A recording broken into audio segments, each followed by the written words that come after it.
The following episode discusses child molestation and rape and may not be suitable for younger listeners or those who've experienced similar trauma. Meeting people from different walks of life and really giving the opportunity for them to open up and for me to open up and understand each other at a deeper level. It's just was phenomenal. And I loved being able to write about those societies and what they taught me, because they were a huge part of why I didn't go overboard when I got to the middle of the Pacific Ocean. Disinformation is spreading. There will be a surprise outbreak is the issue of pandemic. No social distancing at all. They said that they would express their concerns about the mask supply. Where's the mask? Where's the glove? A second wave is... We all need some good news. A message for all the healthcare workers out there. Thank you. If you're looking for hope tonight, raise your hand. If you feel alone and don't understand, if you're fighting the fight of your life, then stand. From Santa Rosa, California, this is 19 Stories. I'm Cheryl Halling. I hope you've all had a beautiful and rejuvenating summer. I'm recording this episode on the eve of the Autumn Equinox, and I imagine we're all beginning to pull out those comfy sweaters for the cooler weather that is right around the corner. I'm delighted to be back with a new season of episodes, beginning with the very special guest that's joining me today. The descriptors bestselling author, global sailor, and activist used to describe Heidi Love fails to give full measure to who this amazing woman is. She's definitely all of those, but oh, so much more. Heidi was born in the small Alaskan town of Seward, Alaska, where her missionary father, mother, and older brother moved from Pennsylvania prior to her birth, then eventually moved to Philadelphia when Heidi was 6. Now living in Elliott, Maine, her cachet of accomplishments include marketing strategist and co-founder of Vaunt, a Maine-based $7 million digital marketing agency, along with its sister agency, Ethos, a full-service, multi-platinum branding agency. Love has earned an MBA, a Woman of Achievement Fellowship, and graduated from the Institute for Civic Leadership. She's an active board member of Safe Space Radio and a former board member of the Maine Women's Fund. As impressive as those accomplishments are, it was Heidi's quest for healing from childhood violence and its ensuing trauma that led her to embark on a 5-year, 12,000 nautical mile sailing odyssey from Maine to French Polynesia that was 43 years in the making, resulting in a life redeemed and an incredible message of hope. In May of 2024, Heidi released the memoir of that journey, Laughing at the Sky, Wild Adventure, Bold Dreams, and a Daring Search for a Stolen Childhood, which ranked number 1 in new releases in 4 different categories on Amazon, which we'll be talking about today. Heidi Love, welcome to 19 Stories. Thank you so much, Cheryl. I'm really grateful to be here, and that was a lovely introduction. You're welcome, and Ayarana. You are on the Polynesian greeting. Polynesian greeting. How are you doing today? Oh, just wonderful. I love being in Maine this time of year. The trees are starting to change, and I've gotten off the boat from the summer heat, which was lovely, and I'm nestling in, like you say, with the new season. I have been to your part of the country at this time of year, and it is pretty spectacular. And, just in a couple of weeks, there'll be God's paintbrush everywhere, and it's just a feast for the eyes and the senses. So I know you're getting ready to take off to Europe for several weeks. So I really appreciate you taking the time to have this conversation, and curious where you're going and if you'll be sailing there, or have you learned to enjoy the luxury of arriving somewhere within hours instead of months or years? We're flying over. My husband and I are flying over to Barcelona and then to Lumeron, which is in Provence. We went to Lumeron with a house exchange a few years ago. We got off our boat and bought a house for the interim time, and then we did a house exchange missing the sailing and went to Provence. And this will be our 3rd time back to this area. We've spent months there. It's gorgeous. How fabulous, fabulous, fabulous is that? And if you need a private Sherpa to carry your bags, I am completely and absolutely yours.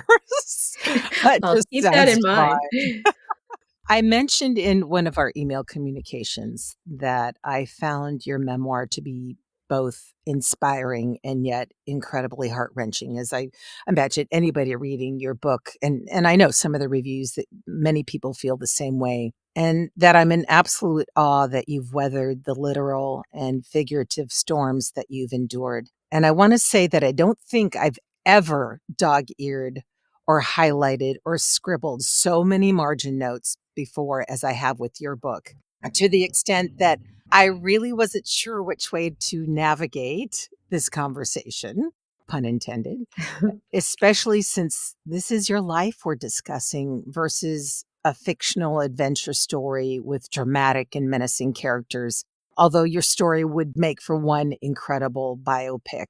And just as an aside, I'm wondering if you've given any thought to having someone write a treatment and pitch this as a film. Oh, I would love to have that. That's my next bold dream. I talk a lot in my author talks about living bold dreams, and I have people write down their boldest dreams, and we talk about how to get there. And every once in a while someone will say, "Well, now that you've achieved one of your bold dreams, what's coming next?" And I always talk about Reese Witherspoon doing a movie. But I would love to do that. I actually talked to someone who was on the film, a filmmaker that did Slumdog Millionaire, and he's been giving me lots of hints and a couple of connections. But if you have any connections, please let me know. Well, you never know who's listening. It's surprising who listens to this podcast. So if anybody out there is listening, once you read her book, which I encourage everybody to pick up a copy of this book, because although we are going to be talking about some pretty heavy stuff, the overall message and through line, which is why you're here with me today, is hope and redemption and love, which is what you share. Okay, I'm going to affirm your dream. I'm going to affirm that somehow, some way, someone is going to read your story and see the vision of it up on screen. You mentioned Reese Witherspoon, and I'm assuming you're referring to Wild. Wild, yes, the story about the solo trek up the Pacific Crest Trail. You were gracious enough to agree to reading a couple of chapters from the prologue in your book, as I think it would give some context to your origin story. So if you would do me the honor. I would love to. The title is Night Watch. The waves are tall, the ocean black and borderless. My 39-foot sailboat Santim glides and dips, rising through crests and troughs on waves higher than her stern. All is well for now, yet at sea, everything can change in a moment. Life cleaved forever into before and after. It happens on land, too. It's something I've known since my youth. It's why I'm here on this sailing odyssey to reach the French Polynesian Bay of Virgins. I have embarked on a quest to sail nearly halfway around the world to search for an elusive Polynesian waterfall carried in memory from my childhood that may not exist. The wind fills my mainsail and Genoa, a large forward sail. Santim slices through the sea, creating patterns of glittering white foam. A river of glowing phosphorescence flows behind her. My husband, Dennis, sleeps below, but I don't feel alone on deck. Someone is with me. The spirit of an 11-year-old girl I once was, a skinny, high-energy tomboy who dreamed of this voyage. I have held her close, this fragile child, for a long time. Her dream is my dream, to sail away from the distant past into a future where perhaps we can feel whole again.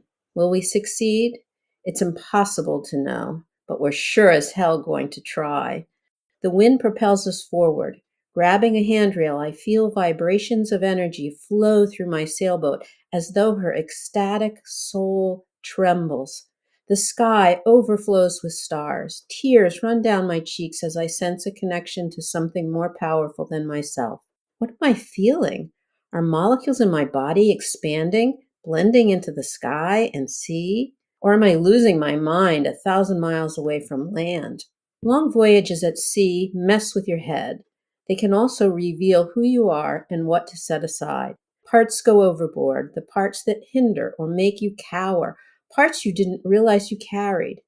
In their wake can come an overflowing peace that happens when you strip away everything non-essential and discover your purest self, unburdened by weighty secrets held much too long.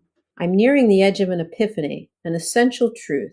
It's not me against the elements, against the pain and trauma that have shaped me.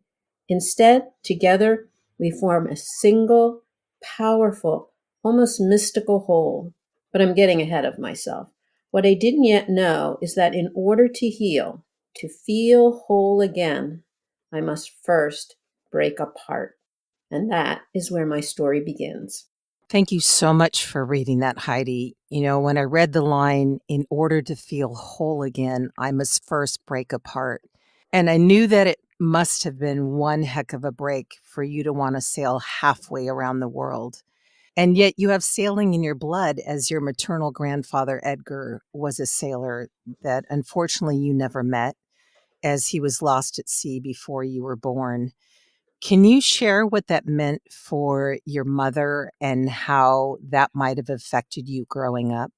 My mother had a life with a stepfather, and she had a lot of challenges, as I saw it, as my mother, and would respond really in a difficult way at times. Sometimes she was lovely and wonderful and loving. Other times she would do things that were a bit strange. And I once took her letters to me to a therapist, and the therapist felt that, well, she couldn't diagnose someone that wasn't in front of her. Mm-hmm. The letters were really indicative of borderline personality disorder. And apparently, a number of people that have borderline personality disorders, a fair number of them have stepfathers. And I suspect my stepfather was a bit inappropriate with her, as he was with me, and that caused some of her challenges in life. Before we continue with that, talking about your mom and certainly your story, I want to make it clear that we'll be talking very frankly about rape and molestation. You said you prefer using the word rape, and after reading your memoir, I completely understand why. The term sexual abuse gives experiences like yours a rather sterile or non-confronting feel to what you and others have been through. And speaking of which, you shared a statistic about sexual abuse and rape in this country and how it's important to be aware of, especially in light of the Me Too movement in our country. Curious if you can share what those stats are, if you have them on hand. The last I remember, I think it was through the CDC, that it was roughly 1 in 4 estimated of women in the U.S. have been raped, and 81% have had some form of sexual harassment, sexual abuse, or rape. And while sexual harassment isn't legally as confronting as sexual assault or sexual assault as rape, all of these things can cause tremendous trauma in men and women. And I think the reason I choose to use the word is because I feel like it's not as well known, and it's hidden. And I believe that things that are hidden can be more traumatic for us. When society silences us or we feel silenced, it's harder to heal. I think it really takes courage for people to tell their stories. And I think that's an important part of healing, to tell our stories. Which is so much about what your book is about, is that healing. And although your mother never met her father, 6 months after she was born, her mother remarried your step-grandfather, who you just referred to, Lloyd, who unfortunately was your first offender, which you just alluded to. And at the bottom of page 19 through the end of page 20, you describe Grandpa Lloyd and what happened. I'm going to ask you to read that as well, but I'll share that this may be a trigger warning for some. Grandma Katie and her second husband, Grandpa Lloyd, lived in a brick house in Reading, a blue-collar Pennsylvania town famous for railroads and coal. Grandma kept her two-story home immaculate, except for the basement. Grandpa's farmer's hands were rough when he grabbed mine one Saturday morning and led me down the narrow wooden stairs to his realm. I was about 6.5 at the time. Grandma and Mother were napping upstairs after Grandma's filling noontime supper. Grandma loved to cook, and she often made hearty soups with fresh ingredients from Grandpa's small farm, or chicken and dumplings with birds that Grandpa slaughtered. I avoided the chicken that afternoon and ate an extra dumpling or two, but I wasn't interested in a nap. I wanted to play with my dolls. As we headed down to the basement, underneath the bright kitchen, a cold dampness seemed to envelop us. I began to shiver. A light dangled over Grandpa's workbench, hanging from an orange extension cord. There was a brown bottle of Reading Premium beer on the work table, next to a high stool. He grabbed me under the armpits and lifted me onto his lap. My breath seemed to stop when I saw a calendar with topless women hanging on his wall and magazines with naked ladies on his workbench. I wriggled to get down. He held me tight, his hands pressing across my chest. He smiled as I squirmed and twisted around to look at him. I loved Grandpa, and I didn't understand why he was being strange. "Shh," he said. "Don't wake Grandma from her nap. She won't like it if you do. Mommy will be mad too." His breath smelled of beer. His body smelled of sweat. He gazed at his magazine and drank his beer. I squeezed my eyes shut to block out the naked women and what Grandpa was doing. I stiffened my body and stayed quiet while he bounced me on his lap like I was his pet. I hoped it would be over soon, yet the time seemed to lengthen. Eventually he lifted me off his lap. I bolted up the stairs to an empty kitchen, ran out the back door, and sat in the alley. I held my head in my hands and watched the neighbor children play. Later, Mother called me in to say goodbye. Giving Grandma a lasting hug, I buried my face in her oversized belly and breathed deep as her arms wrapped around me. Katie's hug were pure love. I froze at Grandpa's hug. He bent down, smiled, and patted me on the head. "Be a good girl," he said. It's one thing writing your memoir. It's another thing reading it again. And I imagined, given how your story resolved, there's been a lot of healing, but I would imagine it's still hard to recall these memories. And I got to say, I was shocked, hurt, and angry this happened to you, not just once, but repeatedly when you were visiting your grandparents. But I also thought about your mom and imagined, especially what you just shared about therapists who have looked at her letters and again, not knowing to truly diagnose her what happened in her life. But I imagine that this must have happened to her as well. And although you wrote that you never knew for sure the reason behind your tumultuous relationship with your mom, which there was a lot of beauty. I mean, your descriptions of your home and the wallpaper and your curtains and your bedding and all that, it was obviously there was a lot of love. But I imagine that abuse played a part in her life as well. And do you think that others in your family knew what was going on, but because it was so unspeakable, no one ever talked about it? I'm not sure. I know that later on, my cousin expressed that she experienced similar things as I had, one of my cousins. But I think my mother really blocked it out. I think it was part of a mental illness that she actually had, to not say, to not know, to not remember. I think it was really buried deep, and I think all she felt was the pain and stress and anxiety and never knew where it came from.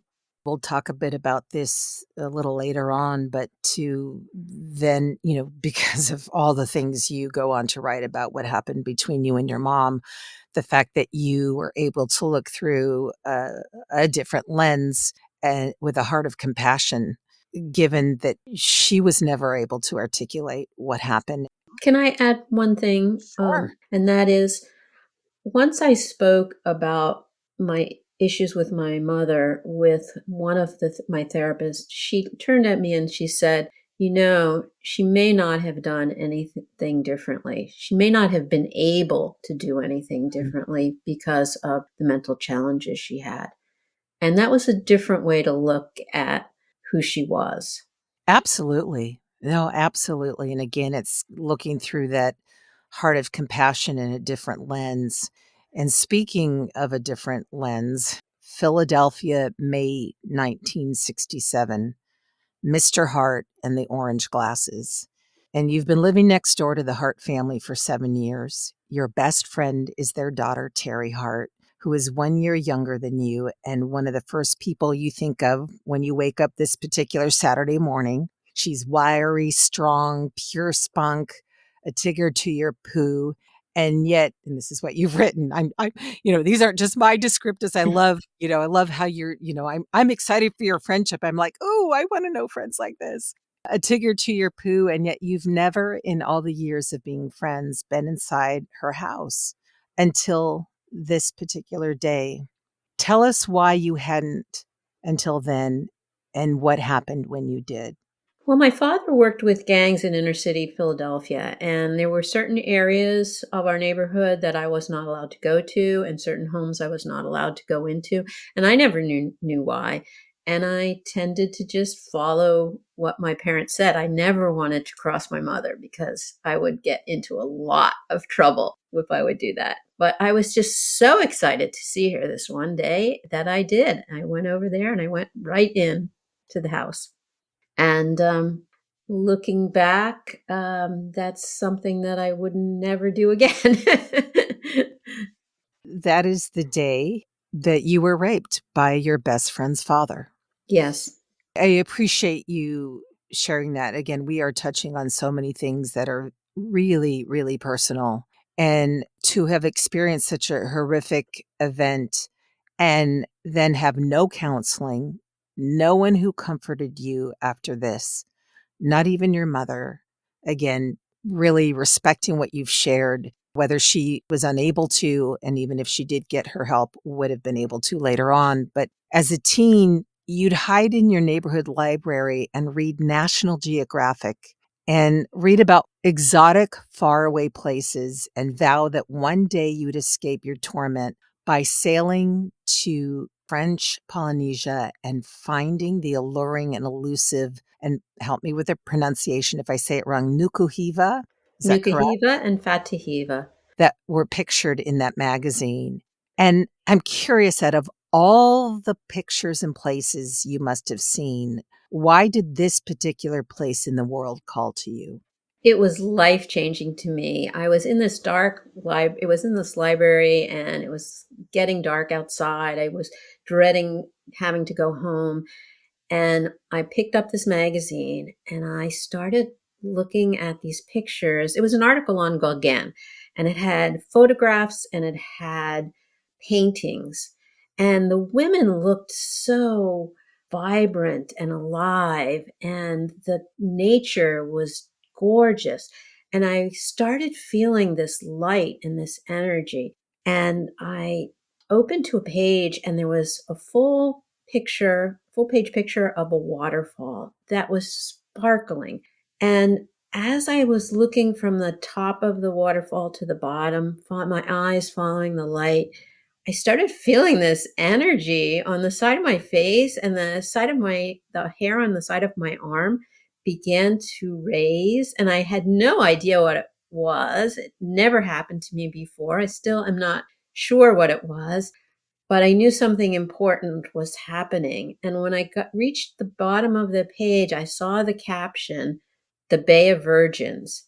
And I decided right then and there, I was going to dive into that waterfall, the pool below that waterfall, and be cleansed. And it was really an amazing, special, life-changing time for me. And although the beginning of this interview with you, this discussion with you, has been challenging to hear, probably for some of your listeners, the book itself becomes so inspirational, or I tried to make it so inspirational. There's a lot of inspiration and beauty. And this is one place in the book of several that were just filled with light. Oh my gosh, yes. First of all, to see, again, in doing a little homework on you and seeing, you do pick some pictures of your travels in your book. They're in black and white. But to actually see, and please pronounce the name of your boat again for me. Centime. Beautiful, beautiful. And what centime means what? Centime is a French penny, and the idea was a French penny before the euro, and the idea is it's the small things that matter. And the boat was called Centime when we bought her. She was used, and I had not wanted to tempt fate of changing her name. So I had dreamed of other names for my boat through the years, but I decided I would just keep that and remember that it's the small things that matter.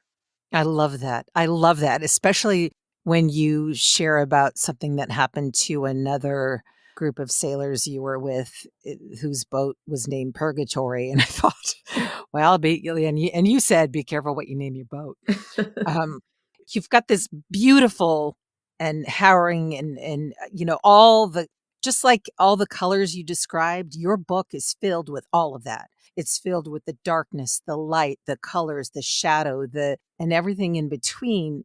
So I'm condensing your trip as you're going towards latitude 0 degrees.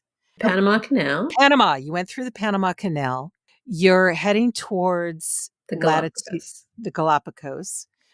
And you're reaching the latitude of 0.0 minutes, i.e. the equator, and how the sun is low in the sky, creating a gorgeous golden path directly ahead, the scene magical, the path mystical, which really translated into the calm before the mother of all storms. Yes. And again, I should note that I'm condensing a whole lot of travel in a very short amount of time to be respectful of the time that we have together.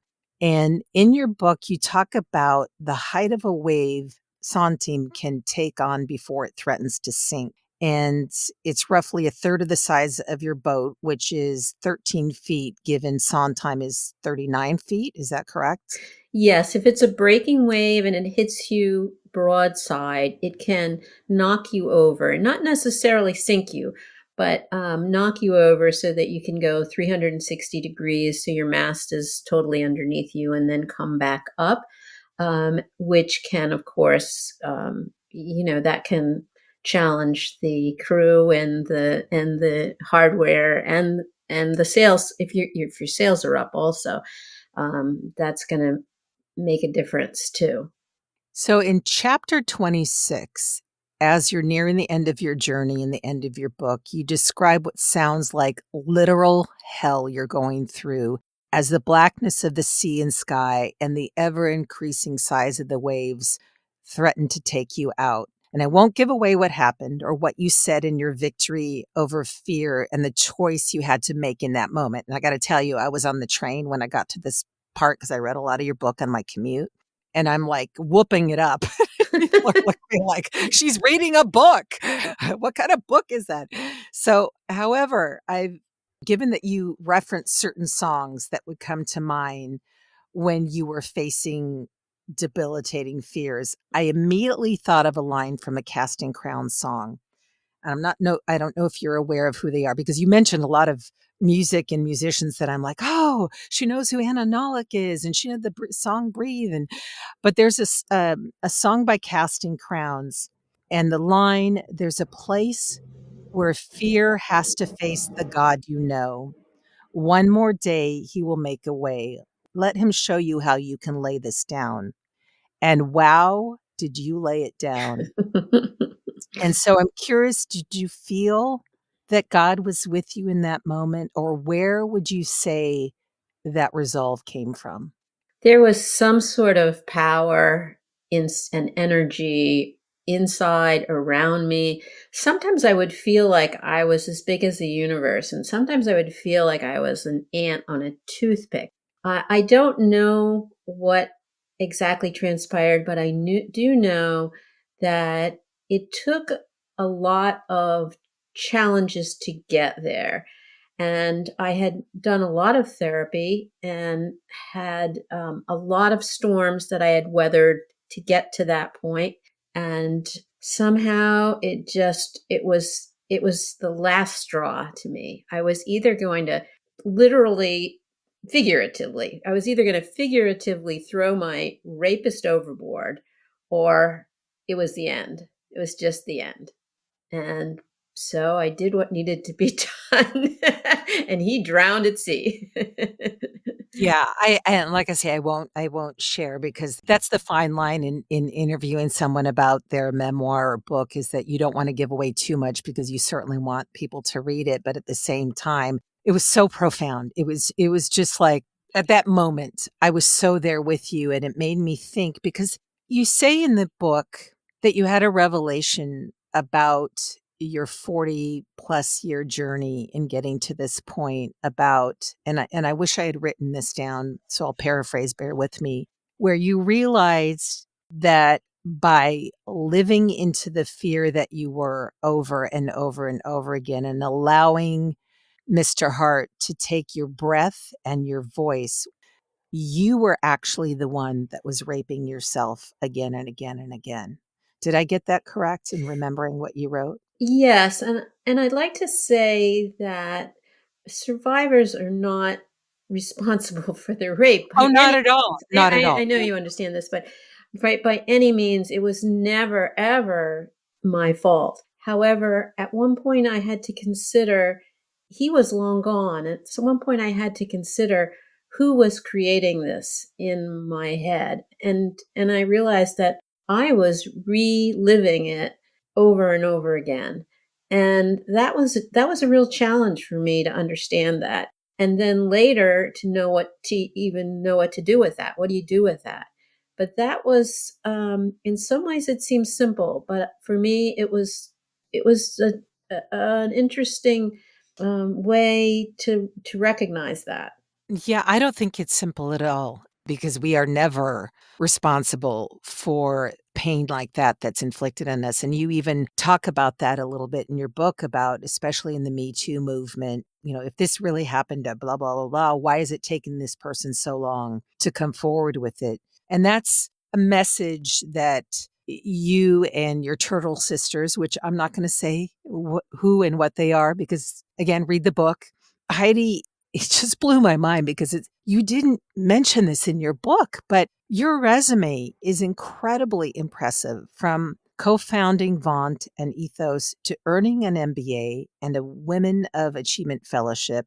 And in your memoir, you talk about how proud you are of your son Nico's education and his career path. And yet you never mention your scholastic accomplishments. Instead, you talk about the challenges, rightfully so, that you had in grade and high school. And curious where your interest in business came from, given the work your father did and that your mother was a stay-at-home mom, and how you were able to pursue an MBA knowing that you would be entering into a mostly male-dominated field of work. Well, I originally wanted to be a marine biologist. Before I wanted to go, when I was doing a lot of my running away, the first place I wanted to run away to was the Galapagos. And I actually wrote to the Ecuadorian government. And about 9 months later, I got this package in the mail with all of these brochures and scientific information. And I had asked them, how can I live in the Galapagos? And they said, well, you have to either be born Ecuadorian, marry an Ecuadorian, or become a marine biologist. And so I originally studied marine biology, and that was a challenge to get a job in that field. And I'm not sure how I got into business. I guess I wanted to be able to live on my own. And I applied for a scholarship and got one. I got to say, in reading your memoir and the relationship you had with your son, which I applaud you for, you touched on generational abuse, how we have choices to stop that. And the relationship you have with your son, Nico, shout out to him, is so beautiful, and one that I really applaud, and is part of the redemption and light and beauty in your book. And I just want to acknowledge that in you, for being aware enough that you were making different choices and that you do have such a good relationship with him.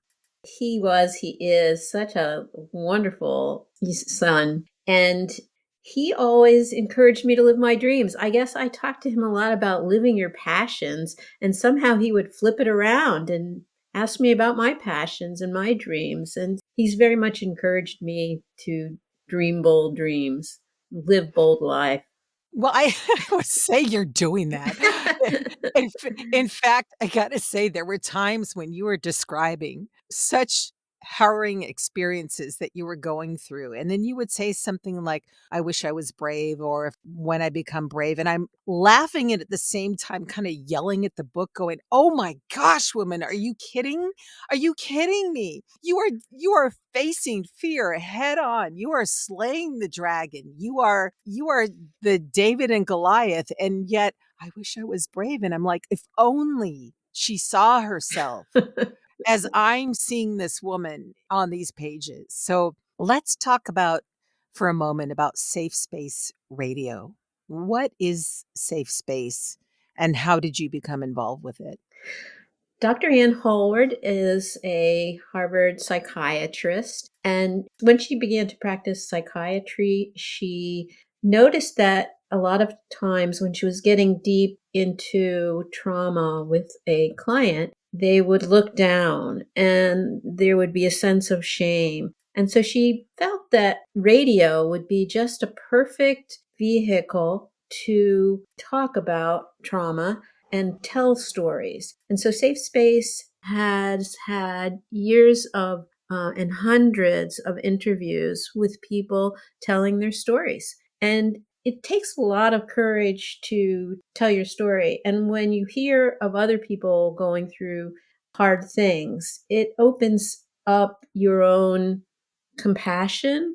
And a lot of times we have compassion for others, but it's hard to have compassion for ourselves. And so listening to stories can really help open that up and helped me when I did my first book, Knowing Acts, which is the way I used it as a way to stop the spiral down into PTSD, into flashbacks, dissociative flashbacks. The weather would be bad on the boat. There was no place to run to. And I would go into these different kinds of mindfulness exercises automatically. I had developed a calming practice. So when I finished sailing, or actually in the middle of sailing, a friend of mine was suicidal and I felt like she needed to talk. And I was trying to encourage her to get to emergency. She was in a different country and I was trying to get her to go to emergency and she was not at the point where she was ready to do that. So I asked her if she wanted to hear some of the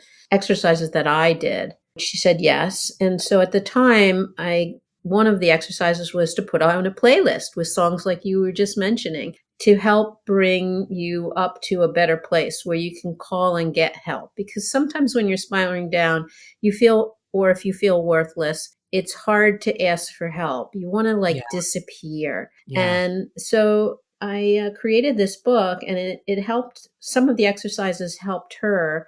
And then I created it for other people. But I didn't have any kind of a background in psychiatry or psychology. So I asked a friend who knew a friend if someone might look at this from a standpoint of psychiatry. Is this helpful? Am I saying things that are harmful? And Dr. Ann Hallward, just an amazing woman, she went through the book twice and helped reframe some of the wording that I had and just made it an amazing resource, which I now give to rape crisis centers and domestic violence centers. And it's even gone to women's prisons as well. It's a personalized workbook. So she has had a radio show that was rebroadcasted on NPR and told these stories. I had no idea it was on NPR. And I appreciate you talking about your first book, Knowing Acts, because I was going to ask you about that, but they go hand in hand, obviously. And I love the fact that you have donated so many of your resource to help people. And how is your friend doing now? She's much better. Thank you.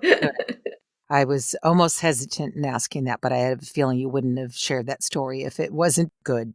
Also, she had just written on Facebook, "I'm in a bad place." And I messaged her from that. I think that when people say, "I'm in a bad place," sometimes I think it's important to understand that could be a big statement. And I wanted to be able to send her something or help somehow.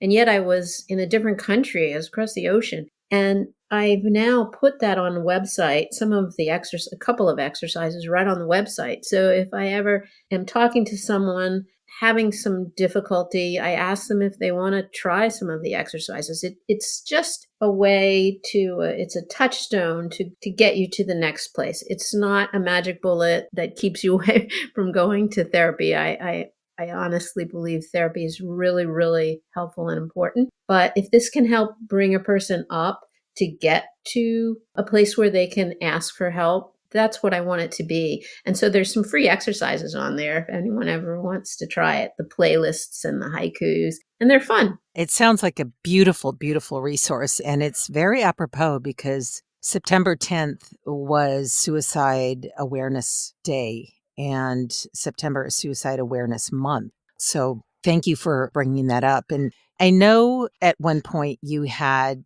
your father was a missionary, and I would imagine you had a similar faith. And you touched upon how you had that faith and moved away from that faith as you grew up. And curious if you rely on a particular faith now. I really believe in love, and I don't follow a specific religious belief, but rather a combination of a lot of beliefs. And at the center of my belief system is love. And that's evident towards the end of your book. You talk about getting to a place of gratitude and a compassion for the hurting, and especially for the generations before. Again, your mom, possibly even your grandfather, possibly even Mr. Hart. And that is such a testament, in my mind, the hand of grace upon your life. And that's a touchy thing to say because, people will say, well, where was the hand of grace when you suffered what you did? I touched upon the name of that boat, purgatory, but the kind of the purgatory at sea that you went through. As you mentioned, you're either going to succumb to what you went through or throw it overboard. And you're here with me now. So you're not only a survivor, you're a thriver, and you're sharing this miraculous part of your life. And I'm curious at this stage of your life, what brings you joy? Oh, I like to just try to be present in anything that I'm doing. I just believe in being bold and adventuresome and wild. My son fills my heart, his wife and my children, my stepchildren and my husband. Being out at sea, and I sail a lot, and to see the ocean and sea creatures. Sometimes there are dolphins or whales or seabirds that are just amazing to me. Being with friends, I really enjoy being in nature and feeling the love of the universe, I guess I will call it. And that's really evident in your book. I got to say, there are so many beautiful things about your book. And that's what I want to stress. Your book is talking about your healing journey, but within that is all the descriptions of the places you went and the sights and the smells and the coffee. When you talked about the coffee that was brewing in the boat that you had just probably picked yourself, I don't know, just everything. It's really a feast for the senses in that way. So for that alone, it's like a bit of a travel log. The other thing that was really amazing to me, just incredible, was the varying cultures that I met along the way. We went to Gunayala, which is a matrilineal society of islands that you can't get there except by boat. They have such an incredible culture and belief system that it was just wild. And then throughout French Polynesia, we met so many wise and interesting people. And so that's another aspect that brings me joy, is meeting people from different walks of life and really giving the opportunity for them to open up and for me to open up and understand each other at a deeper level. It just was phenomenal. And I loved being able to write about those societies and what they taught me, because they were a huge part of why I didn't go overboard when I got to the middle of the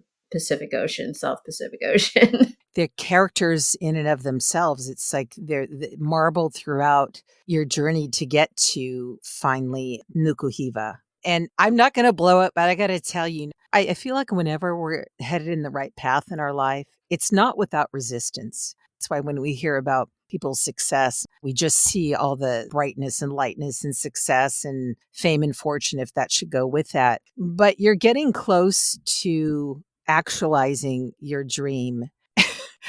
And then I read about the bull and the bees. That's all I'm going to say. And I'm just going, good God, woman, what else can you face in this? It's just like, it's not enough you survived the ocean and almost, succumbing to 15-foot waves. But now you're like, you can taste it, you can feel it. And then, there's this bull and the bees. So we touched upon the thought that maybe this biopic could happen with your story. Do you have another writing in the works? And if so, can you share what it is? I'm actually trying to take a little bit of a break now that I've put this out. I sometimes think about taking my workbook and making it set for different audiences, because it's really set up right now for a person that's, over 50, female. And, I come from a Western white perspective, and how wonderful would it be to have it redone in combination with people of varying diverse backgrounds. Yeah. With different music samples and different poetry samples. I have a blog, and I was interviewing people that had just done tremendous things in their lives. And I had the good fortune to interview Amanda Gorman before the inauguration when she was in high school. And, it was just so wonderful to touch base with a young woman and see how she had faced challenges in her life. So at some point, I would like to take the workbook and just target it to some different audiences, maybe co-write it with people that have very different backgrounds than I have. Thank you for mentioning your blog, because that was my next question. And when I saw that Amanda Gorman was in your blog and contributed, I became breathless because I just thought, this is so profound. This is so beautiful and so fitting given how you write and your story and then what she shared. So thank you for talking about that. And before we say goodbye, I want to give a shout out to two people. One, your husband, Dennis. What a spectacular human being to come into your life, and the way he supported you through your entire, and continues to, your entire journey. And to Audra Agan for connecting us online. I'm so incredibly grateful and honored to have read your book and be inspired by your story. And I have one last question, Heidi. Okay. And you may know it from having listened to an episode of my podcast, but there's a question I like to ask all of my guests before we say goodbye. And I believe I know the answer to this. I'd be surprised if it's different, but it may be. If there is a song, a particular song or soundtrack to your life, what would be on it and why? Well, I have so many that come to mind, but one of them is Return to Innocence. I was at sea when I played this and felt like I was just blending into the universe. And this whole idea of being who you are, returning to really your essence, just that's who I am. So you'll have to play it and look at the words, but I think that's the song. I am surprised. You did surprise me. You thought I was going to say Rocky? Yes. Do you want to do a retake? I can say Rocky. No. And I'm not going to tell why I thought it was that. But people are just going to have to read your book and figure it out. And I didn't tell you I was going to do this, but I am going to give away a copy of your book. If people want to write me at 19stories@soundsatchelstudios.com and just put in laughing in the subject line, I will enter you into a giveaway and give away this incredible story, because I wish I could give away many, many, many copies, because I think everyone should read this. It is such a story of going through our own personal storms and pain and trauma and coming out the other side, and how there is life and there is hope and there are colors and beauty and all of it in the midst of darkness and shadows. With that, I just want to say thank you and ask you, is there anything that you wanted to express or share that I haven't asked you about? I just would like to encourage people to live their wildest, fullest, boldest of dreams. And on that note, I will say thank you so much. Safe travels to you, to Europe. Have a wonderful time. I know you will. And I would imagine our paths will somehow cross again. How would you say goodbye if you were still on your adventure? How would you say goodbye in French Polynesia? Oh, that's a tough one. How would I say goodbye? I think you use Urana both coming and going, but that's one I'll have to look up. But perhaps I will see you as a Sherpa on my next adventure, and then I will know how to say. I will remember how to say bon voyage or Bon voyage, yes.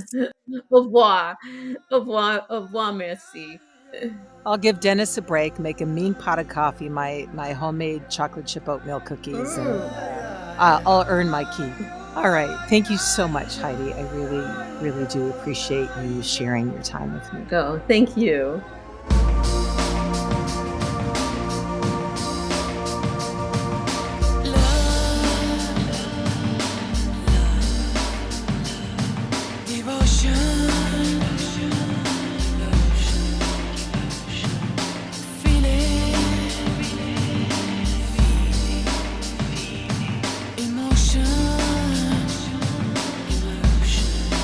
Thank you so much for joining me today. I'd also like to thank the following news outlets for the use of their clips: BBC, PBS, Now This, UNESCO, and Some Good News. Theme music used with permission by Joel and Luke Smallbone, otherwise known as the group for King and Country. If you'd like to offer feedback or a story idea, email me at 19stories@soundsatchelstudios.com, via my website at cherylhalling.com, or follow me on Instagram at cherylhallingvo. I look forward to sharing more stories on the next episode of 19 Stories from Fear to Hope. Until then, stay healthy and hopeful. Dangerous. Together with our differences, together we are bolder, braver, stronger.